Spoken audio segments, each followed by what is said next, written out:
बाबा तेरी मुरली दिल ले गई, उतरी जो दिल में वो धीरे धीरे, पावन हुआ रे मैं धीरे धीरे। बाबा तेरी मुरली दिल ले गई, बाबा तेरी दृष्टि दिल ले गई। ओ हो ला ला ला।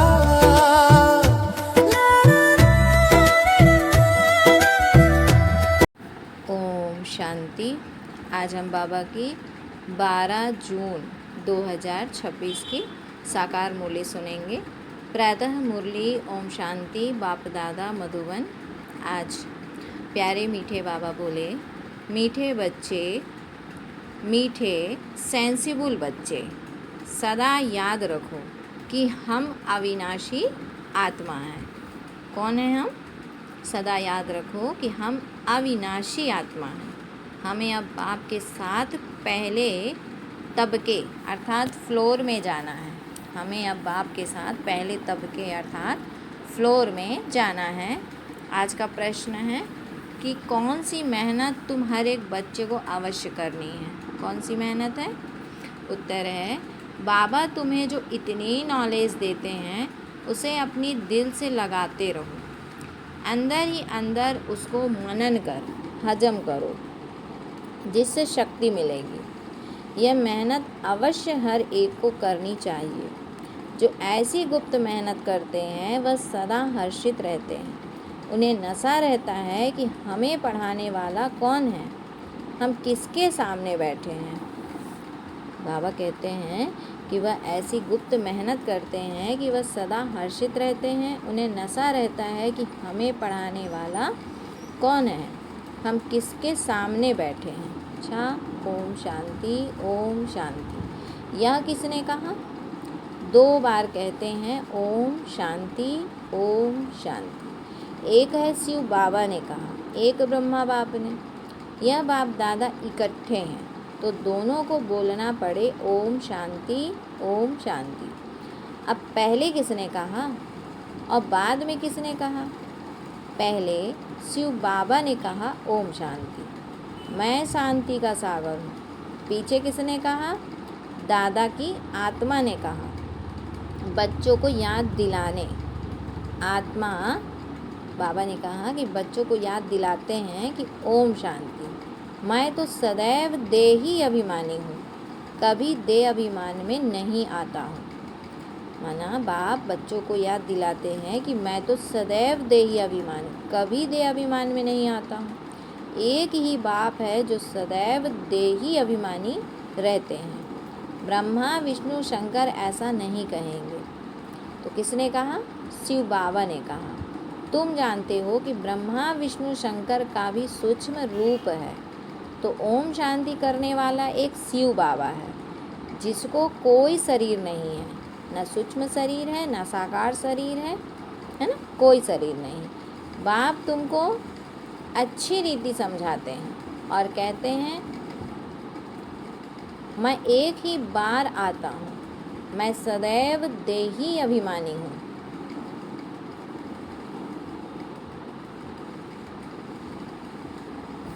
बाप तुमको अच्छी रीति समझाते हैं और कहते हैं मैं एक ही बार आता हूँ, मैं सदैव देही अभिमानी हूँ, मैं पुनर्जन्म में नहीं आता, इसलिए मेरी महिमा ही न्यारी है। मुझे कहते हैं निराकार परम पिता परमात्मा।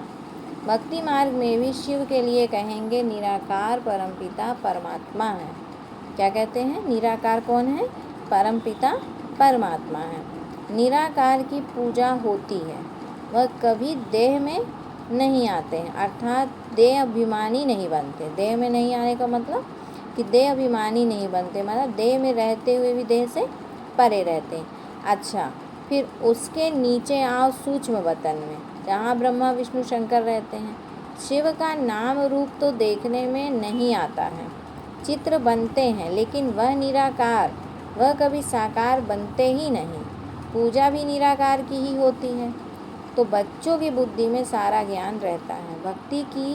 भक्ति तो की है, चित्र बच्चों ने देखा है। तुम जानते हो कि सतयुग त्रेता में न चित्रों की भक्ति होती है और न विचित्र की। बुद्धि में आता है कि परमपिता परमात्मा विचित्र है ना।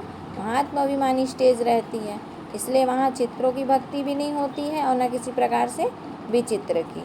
उनका न सूक्ष्म है और न स्थूल चित्र है। जो आत्माभिमानी स्टेज रहती है उसमें ना कोई सूक्ष्म की पूजा है और ना कोई स्थूल की। उनकी महिमा गाई जाती है, दुख हरता सुख करता पतित पावन। किनकी महिमा? उस निराकार बाप की। भक्ति में तुम और किसी के चित्र को पतित पावन नहीं कहेंगे। कोई भी मनुष्य नहीं जिसकी बुद्धि में यह बात हो कि ब्रह्मा विष्णु शंकर हैं सूक्ष्म वतन वासी।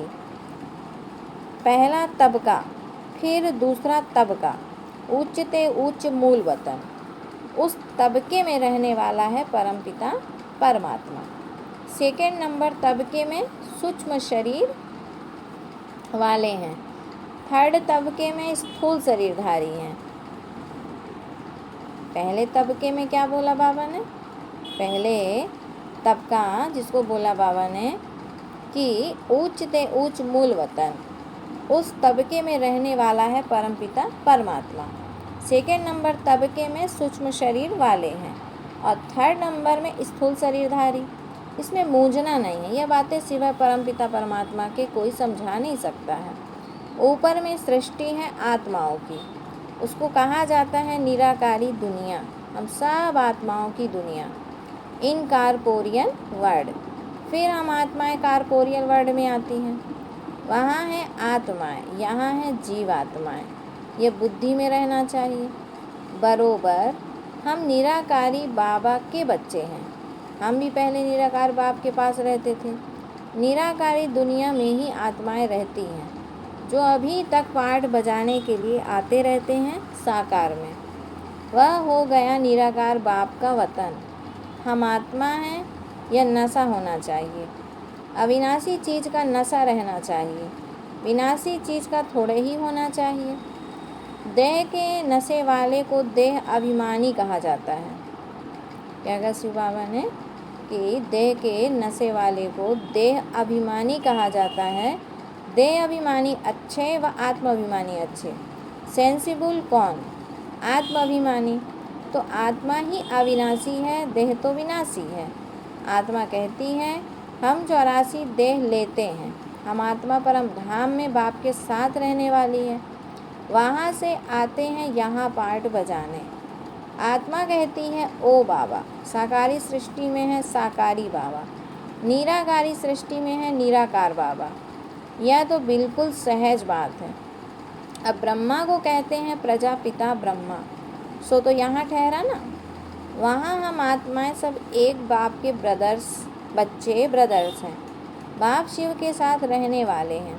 परमात्मा का नाम है शिव, आत्मा का नाम है शालिग्राम। आत्मा का भी रचयिता चाहिए। दिल में हमेशा बातें करते रहो। जो ज्ञान मिला है वह अपने दिल से लगाने के लिए मेहनत करनी है। आत्मा ही विचार करती है। पहले तो यह निश्चय करो कि हम आत्मा बाप के साथ रहने वाले हैं, हम उनके बच्चे हैं, तो ज़रूर वर्षा मिलना चाहिए। यह भी तुम जानते हो कि यह जो आत्माओं का झाड़ है, उनके पहले ज़रूर बीज होता है। जैसे सिजरा बनाते हैं, बड़ा बाप फिर उनसे 2-4 बच्चे निकले, फिर उनसे और निकलते। 1-2 वृद्धि को पाते पाते झाड़ बड़ा हो जाता है। बिरादरी का नक्शा होता है, फलाने से फलाना निकला। तुम बच्चे जानते हो कि मूल वतन में सभी आत्माएं रहती हैं, उनका भी चित्र है। ऊंचते ऊंच है बाप, तुम बच्चों की बुद्धि में है। बाबा इस शरीर में आया हुआ है। रूहानी बाप इनमें आकर रूहों को पढ़ाते हैं। सूक्ष्म वतन में तो नहीं पढ़ाएंगे। सतयुग में तो यह नॉलेज किसको भी रहती नहीं। बाप ही इस संगम युग पर आकर यह नॉलेज देते हैं। इस मनुष्य सृष्टि रूपी झाड़ की नॉलेज कोई को है नहीं। कल्प की आयु ही बहुत बड़ी लिख दी है। अभी बाप तुमको समझाते हैं कि बच्चे अभी तुमको फिर घर चलना है। वह है आत्माओं का घर। बाप और बच्चे रहते हैं, सब ब्रदर्स हैं। ब्रदर और सिस्टर तब कहा जाता है जब यहाँ शरीर धारण करते हैं। हम आत्माएं सब भाई भाई हैं। भाई का जरूर बाप भी होगा ना, वह है परम पिता परमात्मा। सभी आत्माएं शरीर में रहते हुए उनको याद करती हैं। सतयुग त्रेता में कोई याद नहीं करते हैं, पति दुनिया में सभी उनको याद करते हैं। क्योंकि जब बाबा कहते क्योंकि सब रावण की जेल में हैं। सीता पुकारती थी, हे राम। बाप समझा, अभी बाप तुमको समझाते हैं, बच्चे अभी तुमको फिर घर चलना है, वह है आत्माओं का घर। बाप और बच्चे रहते हैं सब ब्रदर्स हैं। ब्रदर और सिस्टर तब कहा जाता है जब यहाँ शरीर धारण करते हैं। हम आत्माएं सब भाई भाई हैं। भाई का जरूर बाप भी होगा ना, वह है परम पिता परमात्मा। सभी आत्माएं शरीर में रहते हुए उनको याद करती हैं। सतयुग त्रेता में कोई याद नहीं करते हैं, पति दुनिया में सभी उनको याद करते हैं। क्योंकि सब रावण की जेल में हैं। सीता पुकारती थी, हे राम। बाप समझाते हैं, राम कोई त्रेता वाला याद नहीं आता है। राम परम पिता परमात्मा को समझ याद करते रहते हैं। आत्मा पुकारती है, अभी तुम जानते हो आधा कल फिर हम किसको पुकारेंगे नहीं, क्योंकि सुख धाम में रहेंगे। इस समय बाप ही समझाते हैं, दूसरा कोई जानते ही नहीं। वह तो कह देते हैं कि आत्मा सो परमात्मा। आत्मा परमात्मा में लीन हो जाती है। बाप समझाते हैं, आत्मा तो अविनाशी है, एक भी आत्मा का विनाश नहीं हो सकता। जैसे बाप अविनाशी है वैसे आत्मा भी अविनाशी है। यहाँ आत्मा पतित तमोप्रधान बनती है, फिर बाप सतोप्रधान पवित्र बनाते हैं। सारी दुनिया को तमोप्रधान बनना ही है, फिर सतोप्रधान बनना है।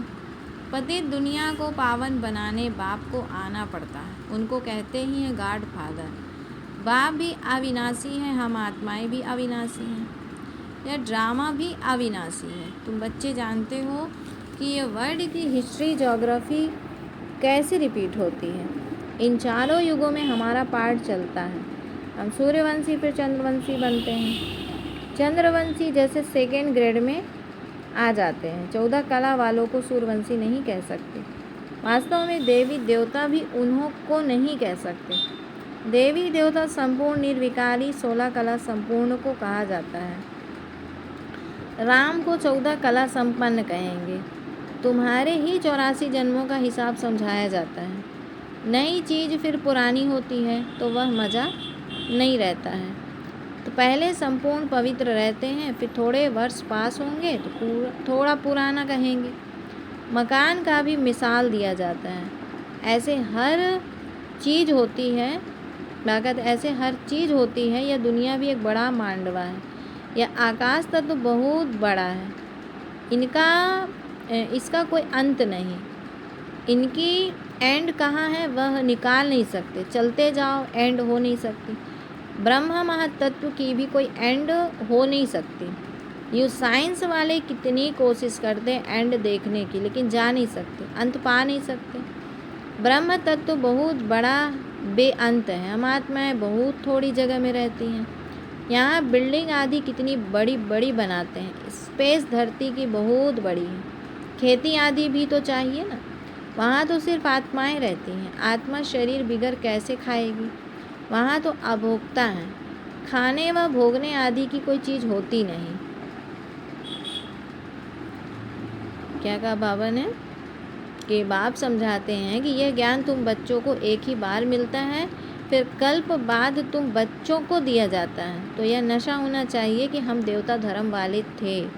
तुम कहते हो कि बाबा आज से 5000 वर्ष पहले हम आपके पास आए थे शूद्र से ब्राह्मण बनने। अब फिर हम आपके पास आए हैं। वह निराकार होने के कारण तुम कहेंगे दादा पास आए हैं। बाप ने इनमें प्रवेश किया है। बाप कहते जैसे तुम आर्गन्स ले पार्ट बजाते हो वैसे मैं भी आर्गन्स का आधार लेता हूँ, नहीं तो मैं कैसे पार्ट बजाऊँ।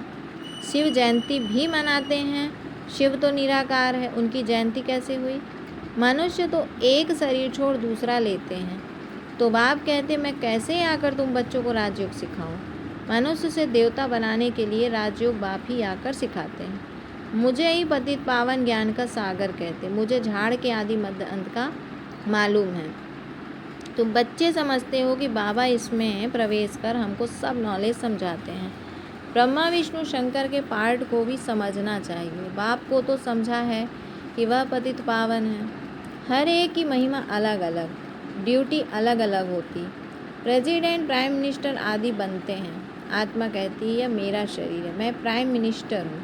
आत्मा शरीर के साथ ना बोल बाबा कहते हैं आत्मा शरीर के साथ ना हो तो बोल ना सके।